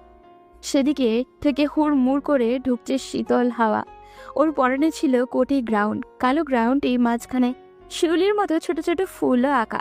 কোটি খানিকটা ছাই কালারের কাছাকাছি, খোলা চুলগুলো একপাশে গাল বেয়ে সামনের দিকে এসে পড়েছে। ঠোঁটে রক্তাভ পাতলা লিপস্টিক, ভ্রুর মাঝখানে লাভের মতো ছোট্ট একটা কি যেন ছিল, সেটার নাম জানে না অহন। মেয়েটিকে কি যে মিষ্টি লাগছিল, ক্ষীণ সময়ের জন্য তাকে বাস্তবতার জটিল সমীকরণ ভুলিয়ে ফেলেছিল। মন্ত্রমুগ্ধ হয়ে তাকিয়ে থেকেছিল সে। আবার যখন ও চা নিয়ে এসে পাশে বসলো, কি অদ্ভুত ছন্দময় ভঙ্গিমায় বসে চা খেলো, কি আভিজাত্য একভাবে সে বসায়। চা খাওয়ায় অদ্ভুত এক মিষ্টি সৌরভ যেন ছড়িয়ে পড়ছিল কামরা জুড়ে। এই বোকা মেয়েটিকে তাকে কেন ভালোবাসে, কে ভেবে ভালোবাসে? সে কি ওর ভালোবাসার যোগ্য? অহন কতদিনই বা এমন রূপবতীর প্রেমে আহ্বান ফিরিয়ে দিবে? সে তো মহাপুরুষও না। একবার যদি মেয়েটি ডাকে ভুল করে সাড়া দিয়েও দেয়, কি হবে এর ভবিষ্যৎ? হৃদির পরিবার কি মানবে? হয়তো তার একটি ভালো চাকরি আছে, জায়গা সম্পত্তিও আছে, শিক্ষিত ছেলেও সে, তবুও সে বিপত্নী। পরিবারের পাশাপাশি সমাজ, ওর আত্মীয় স্বজন তো মানবে না। এসব ভাবতে ভাবতে সে এক অদ্ভুত ঘোরের ভিতরে চলে গেছে। আসরের আজান তাকে বাস্তবে ফিরিয়ে আনলো। উঠে বসলেও সে, মায়ের রুমেও গেল, কথাবার্তা সেরে তাড়াতাড়ি হালকা নাস্তা দিল তাকে। সেও খেয়ে নামাজ পড়ে নিল। বিক্ষিপ্ত মনকে স্বাভাবিক করতে সে আজ বাইরে বের হলো, হাঁটলো এদিক ওদিক, গিয়ে বসলো মহুমা নদীর তীরে। সূর্য ডোবার আগের আকাশে অপূর্ব রূপ উপভোগ করে পাশের মসজিদে মাগরিবের নামাজ পড়ে এসে রান্নাবান্না শেষ করতে এবার এসের আজানও হয়ে গেল। হাতের কাজ শেষ করে নামাজ পড়ে মোবাইল হাতে নিয়ে বিছানায় শুয়ে দেখে হৃদি হোয়াটসঅ্যাপে একটা স্টোরি দিয়েছে। প্রতিটি মানুষের আত্মসম্মান বোধ থাকে, অহমিকা থাকে। কেউ তাকে ছোট করে কথা বললে তার প্রচণ্ড রাগ হয়। সেই মানুষই আবার কাউকে এতটাই ভালোবেসে ফেলতে পারে যে নিজেকে একেবারে সস্তাভাবে ওর কাছে বিলিয়ে দিতে চায়, ওর সকল যত্নের দায়িত্ব নিতে চায়, আদর করে আদর করতে চায়, দেহে প্রাণ থাকা পর্যন্ত পাশে থাকতে চায়। দুঃখের ব্যাপার হলো একেবারে সস্তাভাবে নিজেকে দিয়ে দিতে চাইলেও প্রায় ভালোবাসার মানুষটি আমাদের নেয় না। লেখাটি পড়ে অহনের বুকে পুনরায় যেন ঝড় উঠে গেল। পুরো কথাটি যেন তাকে উদ্দেশ্য করে হৃদি লিখেছে। নিচের লেখকের নামটি থাকার পরেও মনে হচ্ছে কথাগুলো একদম হৃদির। মেয়েটি এত কষ্ট পাচ্ছে কেন, এত ভালোবাসে কেন তাকে? সে এখন কি করবে? কেন এভাবে বলছে ও? একেবারে সস্তাভাবে নিজেকে বিলিয়ে দিয়েছে মানেটা কি? সে তো হৃদির যোগ্য না বলেই তো ফিরিয়ে দিয়েছে। আচ্ছা, আজ ওকে ধাক্কা দিয়ে সরিয়ে আসাটা কি ঠিক হলো? এই জন্যে মেয়েটি বোধহয় ভীষণ কষ্ট পাচ্ছে। একবার কি রাতে ওর সাথে কথা বলবে সে? একটু বুঝিয়ে বলবে না হয় সব কিছু? এটাই করতে হবে তাকে। মাকে নিয়ে আজ তাড়াতাড়ি সে রাতে খাবারটাও খেয়ে নিল। বিছানায় এসে এলোমেলো ভাবনায় এবং ছটফট করে কাটিয়ে ফেললো ঘন্টাখানে। 12টার আগে কল দিতে তার সংশয় হচ্ছে, যদি আন্টি টের পায়। ও তো এইসব খেয়াল না করেই কথা বলবে, পাগলামি করবে। সুতরাং সে কলটা 12টা বেজে 10-এ দিল। রিসিভ করলো অনেকক্ষণ রিং হওয়ার পর। অদ্ভুত ব্যাপার হলো, ওপাশ থেকে ঘুম জড়ানো গলায় কথা বলল হৃদি। আপনি কল দিবেন ভাবিনি। কেমন আছেন? এত মিষ্টি ভয়েসও মানুষের হয় নাকি? ঘুম জড়ানো এই কণ্ঠ ভীষণ নেশা ধরানো। অহন কয়েক সেকেন্ড চুপ করে রইল, এরপর বলল, সরি, তোমার ঘুম ভেঙে দিলাম। আমি তো ভাবলাম জেগে আছো। আচ্ছা রাখছি, ঘুমাও। এই না, খবরদার, একদম কল কাটবেন না। তোমার ভয়েস শুনে বোঝা যাচ্ছে চোখে অনেক ঘুম। ভয়েস শুনে চোখের পানি বোঝেন? অস্থিরতা দেখে বুকের প্রেম বোঝেন না? অহন চুপ করে রইল। হৃদি পুনরায় আবারও বলল, আপনি কল দিবেন জানলে তো আমি কয়েক রাত না ঘুমিয়েও কাটিয়ে দিতে পারি। ঘুমিয়েছি কারণ কল্পনাও করিনি কল দেবেন। আসলে কল দিলাম ভেবেছি বিকালে এভাবে চলে আসায় তুমি মন খারাপ করলে কি না। বাবা, তাহলে তো এখন আমার সারা জীবন মন খারাপ করে বসে থাকতে হবে, যেহেতু মন খারাপ থাকলেই আপনার কল আসবে। স্মিত হাসল অহন। মেয়েটি এত প্রাণবন্ত কেন? কাঁচা ঘুম থেকে উঠেও একদম স্বাভাবিকভাবে কথা বলছে। সে ক্ষীণ সময় চুপ থেকে বলল, কেমন আছো? আলহামদুলিল্লাহ ভালো। আন্টি কেমন আছেন? আলহামদুলিল্লাহ ভালো। খেয়ে ঘুমিয়েছিলে? হ্যাঁ। এখন রাখি। আমার ঘুম ভাঙিয়ে এত তাড়াতাড়ি এখন কল রাখবেন কেন? আর তো কোনো কথা বলার নেই। শুনুন, বলো। আপনার ভয়েসটা ভীষণ সুন্দর। অহনের মুখ দিয়ে তা চলেই এসেছিল। সকল সৌন্দর্য যে তোমারই কাছে। বয়স, চেহারা সব কিন্তু আটকে গেল সে। এগুলো বলা যাবে না ওকে। আরও প্রশ্রয় পেয়ে বাড়াবাড়ি করবে। তার কেবল ইচ্ছা করছে হৃদি এখন কি পরে শুয়ে আছে সেটা দেখতে। ওর ঘুম ঘুম গলা শুনে ইচ্ছা করছে এখন কেমন লাগছে দেখতে ওকে। তার মাথায় একটা বুদ্ধিও এলো।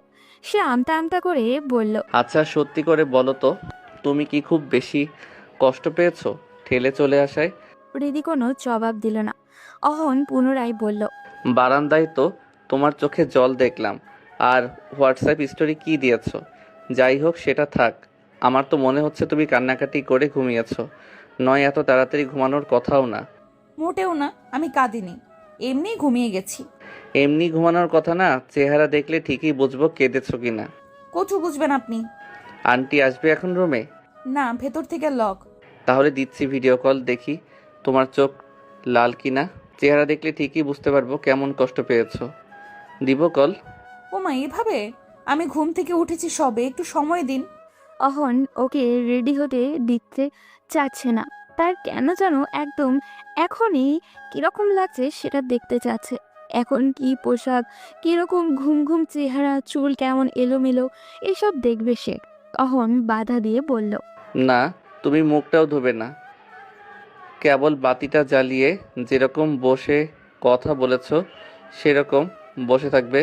আপনিও দেখি ভালো পাগলামও জানেন। কল দেব? রিধি বাতি জ্বালিয়ে দিয়ে বলল। কল দিন। অহন সোফায় গিয়ে বসলো। এখানে আলোটি বেশি আছে। ভিডিও কল দিল ওকে। রিসিভ করলো রিধি। ওকে দেখেই যেন বুকের রক্ত চলকে উঠল, তার গায়ের লোম নাড়া দিয়ে উঠল। এত ভয়ানক সুন্দর লাগছে মেয়েটিকে। বালিশ করে নিয়ে বসে মোবাইল সামনে কিছু একটাতে রাখছে মনে হচ্ছে। পরনে কালো একটা গেঞ্জি আর ট্রাউজারের মতো কিছু একটা হবে। ফর্সা হাত দেখা যাচ্ছে ওর।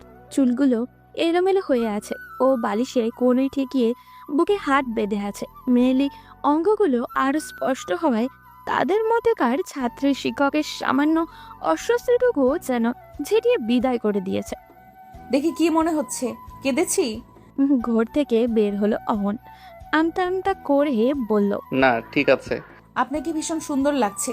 চুলগুলো হাত দিয়ে এভাবে ঠিক করবেন না। কিছু বললে আবার বলবেন স্যারকে এসব কি বলছি। অহন হেসেই ফেলল। তারপর চুপ করে ওর দিকে তাকিয়ে থেকে বলল, তোমার চেহারা একদম শিশু সুলভ লাগছে এখন। ঘুম থেকে উঠলে এরকম হয় নাকি? আমি জানি না তো, কেউ বলেনি। কিছুটা যেন ফুলে আছে গালগুলো। এগুলো কি কাঁদলে হয়? ঠিক আছে রাখছি এখন। রিধি দীর্ঘশ্বাস ছেড়ে বলল। ঠিক আছে জনাব। ওর জনাব বলার ধরন দেখে অহন কিছুটা বলতে গিয়েও থেমে গেল। কথায় মেয়েটির সাথে পারা খুবই মুশকিল। এমনভাবে বলছে যেন সে ওর প্রেমিক বা বর, অথচ জিজ্ঞাসা করলে ঠিকই বলবে যে স্যার তো জনাবই হয়। কথা না বাড়িয়ে সেও কল কেটে দিল। সাথে সাথেই মেসেজ দিল রিধি। ঘুমটা একদম কেড়ে নিলেন আপনি। কল কাটতেই মন কেমন করছে। অহন চুপচাপ বসে রইল সোফায়। সে কি রিপ্লাই দিবে? মন তো তারও করছে। মেয়েটি তো তাকে পাগল করেই ছাড়বে। এইরকম একটা মেয়েকে সে যতটুকুই এড়িয়ে চলেছে সেটাই তো তার জন্য বিলাসিতা। আর কতটুকুই বা পারবে অহন? আবার যদি প্রেমে জড়িয়ে যায়, এটা তো হৃদির ভবিষ্যতের জন্য ভালো হবে না। এছাড়া কেউই সম্পর্ক মানবেও না। হৃদি পুনরায় মেসেজ দিল। জানেন স্যার, আজকাল আমার পড়ালেখা আইএলটিএস দিয়ে বিদেশ যাওয়ার স্বপ্নই আসে না। তাহলে?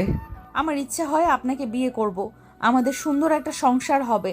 সন্ধ্যায় দুজন চেয়ারে পেয়ালা হাতে বসে গল্প করব। ভোরে আপনাকে নিয়ে ছাতে রেখে খাইয়ে রাস্তা অবধি স্কুলের জন্য এগিয়ে দেব। আসলে সবাই কেন পড়াশোনা করতে হবে? সবার স্বপ্ন কেন একই রকম হবে? আমার স্বপ্ন আপনার স্ত্রী হওয়া, আপনার থেকে ভালোবাসা পাওয়া। আমি জানি আপনি অনেক রোমান্টিক, অনেক ভালো একজন প্রেমিক, শুধু আমাকে ধরা দিচ্ছেন না। অহন মেসেজ পড়ে কি রিপ্লাই দেবে বুঝে উঠতে পারছে না। আর তাছাড়া এই মেয়ে যে তাকে কেমনে বুঝে ফেলে, পড়েও ফেলে, যদিও মেয়েরা কিছুটা এইসব বোঝার ক্ষমতা নিয়েই হয়তো জন্মায়। সে কাঁপা কাঁপা হাতে রিপ্লাই দিল। তোমার পরিবার মানবে না, এসব পাগলামি চিন্তা বাদ দাও। মানবে না তা আমিও জানি, তাই বলে আমি বসে থাকবো? সেই 4-5 বছর থেকে আপনাকে দেখলেই আমার বর লাগে, সেটার কি হবে?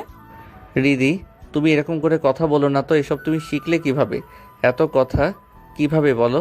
প্রেমে পড়লে মানুষ কবি হয়ে যায় স্যার। ফাইজলামো কথাবার্তা বাদ দিয়ে এখন ঘুমাও রিদি। হ্যাঁ, ঘুমাতে হবে। আজ আপনি আমার স্বপ্নে আসবেন শিওর। স্বপ্নে আসবো মানে? আপনাকে নিয়ে আমি কত স্বপ্ন দেখি। গতকালই তো দেখলাম আমরা চাঁদনি রাতে মহুমায়া নদীতে নাও নিয়ে ঘুরছি।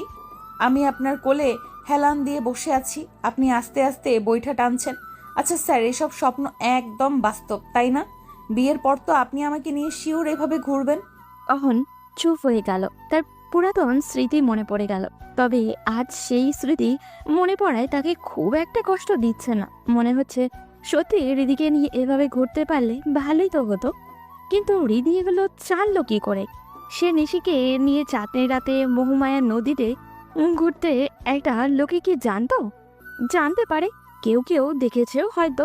বিশেষ করে নদীর পাড়ে লতির চাচার নাতনি তো, ওরাও বলতে পারে। অহন জিজ্ঞাসা করেই ফেলল। চাঁদনি রাতে তোমাকে নদীতে নিয়ে ঘুরবো কেন মনে হলো? এলাকার কেউ ঘুরে বলে তো জানি না। এলাকার কেউ ঘুরে না, আমরা ঘুরবো, এত জানতে হবে না আপনার। অহন আরো কিছুক্ষণ চুপ থেকে বলল। আগে বলেছিলে আমি অনেক রোমান্টিক, সেটাই বা তোমাকে কে বললো? কেউ বলার আছে নাকি? আপনার কোনো প্রেমিকা কি আছে যে আমাকে বলার কথা এসব? এমনিই বললাম। আপনি না ঘুমাবেন, ঘুমান তো এখন। বাই। অহন বুঝতে পারছে হৃদি কিছু একটা লুকোচ্ছে। তবু কথা না বাড়িয়ে সে সত্যিই ঘুমাতে চলে গেল। নিজের বোকামের জন্যই হৃদির নিজের চুল নিজেই টেনে ছিঁড়ে ফেলতে মনে করছে। কি থেকে কি বলা শুরু করেছে সে? স্যারের সম্পর্কে এগুলো জেনেছিল নীলার থেকে। ওদের বাড়ি স্যারের বাড়ির পাশেই, যদিও নীলা অনার্স পড়েছে এখন শহরে থেকে। ওর এখন গ্রামে থাকে না। নীলা স্যারের কাছে ক্লাস 9 থেকে পড়তে যেত। দুজন ক্লাসমেট হওয়ায় নীলা স্যারের সম্পর্কে নানান গল্পও করত। চাঁদনি রাতে নদীতে ঘুরতে যাওয়ার ঘটনাও সে ওর কাছ থেকেই শুনেছে। স্যার তার স্ত্রীকে অনেক ভালোবাসতেন, সেটাও বলতো। তাছাড়া স্যারের স্ত্রী এভাবে হঠাৎ মারা যাওয়ায় এলাকায় অনেক আলোড়ন তুলেছিল। সকলেই ভীষণ কষ্ট পেয়েছিল। মুখে মুখে গ্রামের মানুষ তাদের ভাষায় গল্প করতে অনেকটা এইরকম। অহন ছেলেটা অনেক ভালো, মাকেও যেমন যত্ন করে স্ত্রীর প্রতিও সে ভীষণ যত্নশীল। ওর স্ত্রী প্রেগনেন্ট যখন ছিল নিজ হাতে রেঁধে নিজেই মুখে তুলে খাইয়ে দিত। কেউ তাদের বাড়িতে গেলে ওদের আচার আচরণ এক আরেকজনের প্রতি শ্রদ্ধা ভালোবাসা দেখে খুবই অবাক হতো। কেননা গ্রামেগঞ্জে এরকম দম্পতি দেখে কেউ অভ্যস্ত ছিল না। গল্প করতেন হৃদির মা সুলতানা বেগম। আহারে, কত কম বয়সে ছেলেটা বউ হারাইল, খুব নাকি কেঁদেছে। মাসের পর মাস কারো লগে কথাই বলে। সবার মুখে এইসব শুনে হৃদিরও ভীষণ কষ্ট হতো। এরপর স্যার যখন ইন্টারে ওকে পড়াতে আসতে শুরু করলেন, ধীরে ধীরে মানুষটিরও আচরণ কথাবার্তা সৌন্দর্যের পাশাপাশি তার চোখের বিষণ্ণতাও হৃদিকে আকৃষ্ট করে ফেলে। মনে হতে থাকে উনি বিবাহিত হলেও একজন প্রকৃত প্রেমিক পুরুষ, যে নারীকে প্রকৃতভাবে সম্মান দিতে জানে, যত্ন করতে পারে, ভালোবাসতেও পারে। এরকম একজন জীবনসঙ্গী তার হলে কি ভালো হতো না? এভাবে যদি ক্রমশই প্রেমে পড়ে যায় মানুষটির, ঘুমে ওর একটু দেরিতেই আজ এলো। তবুও উঠল 9টার আগে। তাড়াতাড়ি ফ্রেশ হয়ে নাস্তা করে বারান্দায় চলে গেল। খুবই দ্রুত করলো সবকিছু। অহন স্যারের দেখা মিলল 9টা 45-এ। গেটের সামনে দিয়ে যাওয়ার সময় দুজনের চোখাচোখিও হলো। মুচকি হাসলে অহন স্যার, সেও হাসি ফিরিয়ে দিল। মনটায় যেন ভালো হয়ে গেল হৃদির। স্যার এখন গেট পেরিয়ে চলে গেছেন কিছুটা, কি পিছু থেকে দেখছে হৃদি। আজ পরনে এম ছাড়া সাদা শার্ট আর কোনাই অবধি গোটানো। ভীষণ ভালো লাগছে ওনাকে। ওনাকে সকল কাপড়ে বেশ মানায়। লম্বা আর কিছুটা স্বাস্থ্য ভালো হয় কি না কে জানে। দেখতে দেখতে উনি দৃষ্টির সীমানার বাইরে চলে যাচ্ছেন। এর ভেতর কয়েকবার পিছু ফিরে তাকে দেখলো। আজ রাত ঠিক 12টায় কল দিয়ে ফেললো হৃদি। রিসিভ করলেন স্যার। যারা ওর কলেরই অপেক্ষায় ছিলেন। দুজন কথা বলতে বলতে স্যার হঠাৎ বলে ফেললেন, তুমি বারান্দায় পায়ের উপর পা রেখে থুতনিতে হাত থেকে এভাবে বসো কেন রোজ? কেন বিশ্রী লাগে? না, বলতে চাইছি এটা কি বসার কোনো ফ্যাশন বা কোথাও কোনোভাবে কি জেনেছো এভাবে বসলে মেয়েদের ভীষণ আভিজাত্য ভাব ফুটে ওঠে? তাই নাকি? আমি তা তো ভেবে বসি না। বসে কিভাবে যে তাকিয়ে থাকো বাবা। কিভাবে তাকাই? থাক, এত জানতে হবে না, শুধু বলবো তুমি খুব দক্ষভাবে আমাকে দুর্বল করে দিচ্ছ। এর ফল কিন্তু দুজনের জন্যই ভালো হবে না। না হোক ভালো, আর আপনিও আমাকে পছন্দ করে ফেলেছেন, এটা স্বীকার করে নিলেই হয়। উপাস থেকে সাথে সাথে অহন প্রতিবাদ করলো। পছন্দ করে ফেলেছি মানে আমি অপছন্দ করতাম কখন? আমি আগের মতোই আছি। আগে যে বললেন আপনি দুর্বল হয়ে যাচ্ছেন, তার মানে কি আপনি আসলে প্রেমেই পড়ে গেছেন? একদম না, আমাদের প্রেম বা বিয়ে এগুলো সম্ভব না। স্যার, বলো। ভাবুন কেউ আপনাকে তীব্রভাবে ভালোবাসে, এমন একটি মেয়ে এই নিঝুম রাতে আপনার পাশে আছে। সে আপনাকে কত যত্ন করবে, ভালোবাসবে ভেবে দেখুন, কারণ সে তো আপনাকে ভালোবাসে। আমারও তো তাকে ভালোবাসা লাগবে। আপনি আমাকে ভালোবাসেন না বুঝলাম, ঘৃণা বা অপছন্দও তো করেন না। না, তা না। তাহলে সত্যি করে বলুন, আমার সঙ্গ আপনার ভালো লাগবে না? ভালোবাসা না হয় বিয়ের পরেই হয়ে যাবে। অহন চুপ করে রইল। রিদি পুনরায় বলল, আচ্ছা, আমার প্রতি আপনার কি কোনো অনুভূতি কাজ করে না? আমি তো ফিল করি আপনিও আমাকে ভীষণ পছন্দ করেন। এটি কি তাহলে আমার মনের ভুল? না, মনের ভুল হতে যাবে কেন? তাহলে? আচ্ছা, রীতি ভিডিও কল দিয়ে কি বলো? ওমা, তা কেন? না মানে তুমি কেমন ইমোশনাল হয়ে গেছো, কাঁদছো টাচ্ছো মনে হচ্ছে। কি বলেন? আমি কি যখন তখন কাঁদি নাকি? ওপাশে স্যারের আমতা আমতা শুনতে পেল রিদি। তারপর নিচেই বলল, আচ্ছা দিচ্ছি ভিডিও কল। বলে কল কেটে ভিডিও কল দিল সে। অহন কল পেয়ে তাড়াতাড়ি বিছানা থেকে উঠে বসলো। কেমন যেন বিব্রত বোধ করছে ও। হঠাৎ সে কেন ভিডিও কলের কথা বলে বসলো? এটা ঠিক, ওর ভয়েস শুনে তার কেন যেন দেখতে ইচ্ছা করে, তাই বলে এভাবে বলে ফেলবে? সে তাড়াতাড়ি বাতি জ্বালিয়ে গেঞ্জিটা গায়ে চাপিয়ে সোফায় গিয়ে বসে রিসিভ করলো। স্ক্রিনে ভেসে উঠল হাস্য জল দিকে।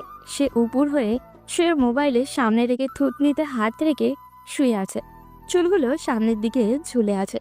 অহন হাত নেড়ে হ্যালো বলল। হৃদি কিছু না বলে অনেকক্ষণ তাকিয়ে থেকে চোখ মেরে দিল তাকে। অহন চমকে উঠল, নিজেকে সামলেও নিল, না বোঝার ভান করে বলল, আন্টি ঘুমিয়ে গেছেন? হৃদি এবার কিছু না বলে ঘৃণার সময় তাকিয়ে বলল, লাভ ইউ জনাব, প্রচন্ড ভালোবাসি আপনাকে। অহনের এত ভালো লাগছে ওর এই কাজগুলো, সে কৃত্রিম রাগ দেখানোরও যথেষ্ট রসদ মনে থেকে জোগাড় করতে পারছে না। তার কেমন চেহারায় হাসি ছড়িয়ে পড়ে যাচ্ছে। যতটুকু পারা যায় কথাগুলো এড়িয়ে দেওয়ারই চেষ্টা করছে অহন, কিন্তু ওর সৌন্দর্য কি এড়ানো সম্ভব? বারবার রেডির চোখের মায়ায় হারিয়ে যাচ্ছে ও। ও যখন অবাধ্য চুলগুলো সরিয়ে নিজের কানে গুঁজে দেয়, তখন সে শ্বাস নিতেই যেন ভুলে যাচ্ছে। হৃদির ঠোঁট, শিশু সুলভ মায়াবী চেহারা, এগুলো তাকে চুম্বকের মতো আকর্ষণ করে।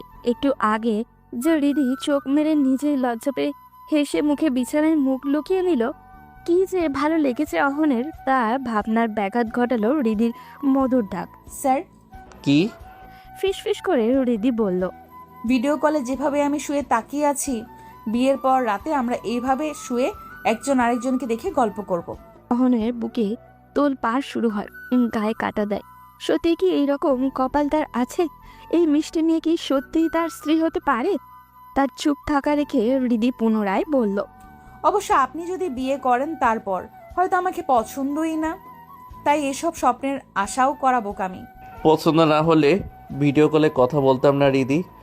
বলে থেমে গেল অহন। হৃদি নিজেকে এভাবে ছোট করে কথা বলে অহনের কেমন মাথা ঠিক থাকে না আজকাল। হৃদি মুচকে হেসে বলল, তার মানে পছন্দ করেন? তার যেন রাগে হলো, রাগান্বিত গলায় বলল, রোজ এগুলো কেন বলো? তুমি নিজেকে জানো না? আয়নায় দেখো না নিজেকে? তোমাকে অপছন্দ করার কি আছে? রোজ বলি যে আমাদের এই সম্পর্ক কেউ মানবে না, তুমি পড়ে আছো পছন্দ অপছন্দ নিয়ে। রেগে যাচ্ছেন কেন? জানি না, আমার সব কিছু কেমন অসহ্য লাগছে। কি করব, কি করতে যাচ্ছি কিছুই বুঝতে পারছি না। আপনি চাপ নিচ্ছেন তাই। অন্তত আমার সাথে মন খুলে কথা বলুন, এরপর দুজনেই চাপটা ভাগাভাগি করব, মানা না মানা নিয়ে কথা বলবো। আপনি যদি সত্যি আমাকে চান আবার আমার কাছে আড়াল রাখেন তাহলে তো চাপ ফিল হবেই। অহন চুপ হয়ে গেল। হৃদি মুচকে হেসে বলল, আচ্ছা, একটা কাজ করা যাক। আমি আগামীকাল ভার্সিটি থেকে ফেরার পথে আন্টিকে দেখতে আপনাদের বাড়িতে যাব। আপনি তখন নিজের বিছানায় শুয়ে থাকবেন, আমি আপনার রুমে যাব, গিয়ে পাশে বসে আপনার মাথায় হাত বুলিয়ে দেব। যদি আপনি আমাকে না চান তাহলে বিছানা থেকে উঠে বসবেন, আর যদি আমাকে ভালোবাসেন শুয়ে থেকেই কথা বলবেন। সহজেই আপনার ভালোবাসা প্রকাশ করা হবে। অন্যদিকে বলে থেমে গেল হৃদি। খানিকটা আবেগী শোনালো ওর গলা। অহন এতক্ষণ চুপ থাকলেও এখন বলল, অন্যদিকে কি? আমার ভীষণ শখ আপনার চুলে হাত বুলিয়ে দেওয়ার। বলে কল কেটে দিল হৃদি। অহন সোফায় চুপচাপ বসে রইল। এখন তো মনে হচ্ছে এই মেয়েকে বিয়ে করতে না পারলে সে নিজেই পাগল হয়ে যাবে। বিছানায় যাওয়ার পরও সহজে ঘুম এলো না তার। ঘুম চোখে নামতেই 3টা বেজে গেল। রাতে একটা স্বপ্নও দেখলো সে। দেখলো হৃদি তার পাশে বেঘরে ঘুমাচ্ছে, হাতে মেহেন্দি, গায়ে লাল বেনারসি শাড়ি। ওকে দেখতে এত মিষ্টি লাগছে যে সে বাতি জ্বালিয়ে গালে হাত দিয়ে তাকিয়ে আছে, চোখ সরাতেই পারছে না। হঠাৎই ফজরের আজান হয়। হৃদি ঘুম ভেঙে যায়। তাকে এভাবে তাকিয়ে থাকতে দেখে কাঁচা ঘুম থেকে উঠে মুখে হাত দিয়ে ফিক করে হেসে উঠল, যেন সে ঘুমেই ছিল না। এরপর সত্যি ফজরের আজানও হলো। ঘুম ভেঙে গেল অহনের। উঠে বসার পর তার নিজেকেই পাগল পাগল লাগছে। টেবিল থেকে গিয়ে গ্লাসে জল ঢেলে খেয়ে আবারও এসে ঘুমিয়ে গেল। বিকেলে 3:30টায় অহনদের বাড়ির সামনে এসে হৃদি রিক্সাকে থামতে বলল। ভাড়া চুকিয়ে এসে সোজা সাজেদা বেগমের রুমে ঢুকে সালাম দিয়ে দিল সে। তিনি ফোনে কার সাথে যেন কথা বলছিলেন, বসতে বললেন তাকে। ফোন রাখার পর বললেন, কেমন আছো মা? এতদিন পর আইতে মন চাইলো। হ্যাঁ আন্টি, ওই দিন হঠাৎ ফোন আসায় চলে গেলাম, তাই আজ মনে হলো দেখে যাই আপনাকে। ভালো করছো আসছো। তোমার মা কেমন আছে? জি আলহামদুলিল্লাহ ভালো। স্যার কোথায় দেখছি না যে? কি জানি, আজ এসে কইলো মাথা ব্যথা, তাই হয়তো শুইয়া রয়েছে। স্যারের কাছে আমার IELTS এর বিষয়ে কিছু বোঝার ছিল, দেখি গিয়ে ঘুমে নাকি জেগে আছেন। আসছি আমি। আচ্ছা যাও। অহনের দরজা ভেজানো ছিল। হৃদি ঠেলে খুলে সালাম দিল। অহন শুয়ে থেকে জবাব দিয়ে বলল, আসো। হৃদি লাজুক হেসে ভেতরে গেল। ওনার পরনে কালো ট্রাউজার, গায়ে ব্লু একটা গেঞ্জি, পাশ ফিরে শুয়ে আছেন। সে বিছানার সামনে গিয়ে দাঁড়ালো। হৃদি অন্যদিকে তাকে দাঁড়িয়ে বলল, আপনি আগে চোখ বুজে নিন। কেন? জানি না। আচ্ছা ঠিক আছে। বলে অহন মুচকি হেসে সোজা হয়ে বুকে হাত বেঁধে এক পায়ের ওপর আরেক পা রেখে শুয়ে রইল। হৃদি ওর দিকে ফিরে তাকালো। আস্তে আস্তে বসলো বিছানায়। তার শ্বাস প্রশ্বাস ভারী হতে শুরু করলো। ডান হাত বের করলো ও। কাঁপছে হাতটি। সে কাঁপা কাঁপা হাত নিয়ে অহনের কপালে রাখলো। তারপর আস্তে আস্তে আঙুল ডুবিয়ে দিল ওর চুলে। হৃদির ঘোর লেগে যাচ্ছে। মনে হচ্ছে রোজকার মতো কোনো স্বপ্ন দেখছে ও। ক্ষীণ সময় পর সে ফিসফিস করে বলল, স্যার, আজকে এই দিনটা কি সত্য? আমার বিশ্বাস হচ্ছে না। অহন চুপ করে রইল। হৃদি পুনরায় আবারও বলল, আমি জানতাম আপনিও আমাকে ভালোবাসেন, তাই অধিকার নিয়ে এত বাড়াবাড়ি করতে সাহস পেতাম। অহন চোখ খুলে পাশ ফিরে ওর হাতটি নিজের হাতে নিল। তারপর হৃদির দিকে তাকিয়ে বলল, তোমাকে ভালো না বেশি তো পারা যায় না। তোমার মিষ্টি মিষ্টি কথা, হাসি, সুন্দর চোখ, ঘন কালো চুল, মায়াবী চেহারা, এই সব কিছুর জন্য প্রেমে পড়তে আমি বাধ্য হয়েছি। হৃদি চোখে জলে ঝাপসা হয়ে এলো। সে এক হাতে মুছে নিল অশ্রু, চোখে হেসে বলল, ভাববেন না আমি ছিচকা দুনে। চোখে জল আসছে কারণ আমার কাছে সবকিছু স্বপ্ন মনে হচ্ছে। সবই বাস্তব ম্যাডাম। একটা চিমটি দেন না হাতে প্লিজ। আপনি আমার হাতে হাত ধরে আছেন, এটা আমি কিভাবে বিশ্বাস করব বলুন? অহন ওর হাতে আলতোভাবে কামড় দিয়ে দিল। উফ করে উঠল হৃদি। কৃত্রিম রাগ দেখিয়ে বলল, তাই বলে কামড় দিয়ে দেবেন? এবার ভালো করে বুঝলে তো বাস্তব নাকি স্বপ্ন। জি, বাস্তব স্বপ্নের মতো হয়ে গেছে।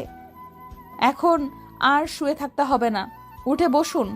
অহন উঠে বসলো। তারপর খানিকক্ষণ হাত ধরে বসে ওর দিকে তাকিয়ে থেকে বলল, হ্যাঁ দিদি, আমিও তোমাকে প্রচণ্ড ভালোবাসি, আর এটা আজ তোমাকে জানিয়ে সত্যিই নিজেকে অনেক হালকা লাগছে। স্যার, আমার একটা কথা রাখবেন? হ্যাঁ বলো। একবার আপনাকে শক্ত করে জড়িয়ে ধরতে পারি? অহন চুপ হয়ে গেল, কিছু বলল না। হৃদি এগিয়ে গিয়ে শক্ত করে জড়িয়ে ধরল অহনকে। হৃদির আজকাল অন্যরকম প্রশান্তি কাজ করছে। ওর সাহস বেড়ে গেছে হাজারো গুণ। অহন আস্তে করে বলল, এভাবে সারা জীবন জড়িয়ে রাখতে পারবে আমায়? খুব পারবো, এভাবেই শক্ত করে জড়িয়ে রাখবো আপনাকে, খুব ভালোবাসি আপনাকে। বলে ঠুপ করে একটা চুমু খেলো অহনের কপালে। অহনও তার ফাজিল প্রেয়সীকে শক্ত করে নিজের বাহুডোরে আবদ্ধ করলো। তাদের ভালোবাসা খুব শীঘ্রই পূর্ণতা পাক।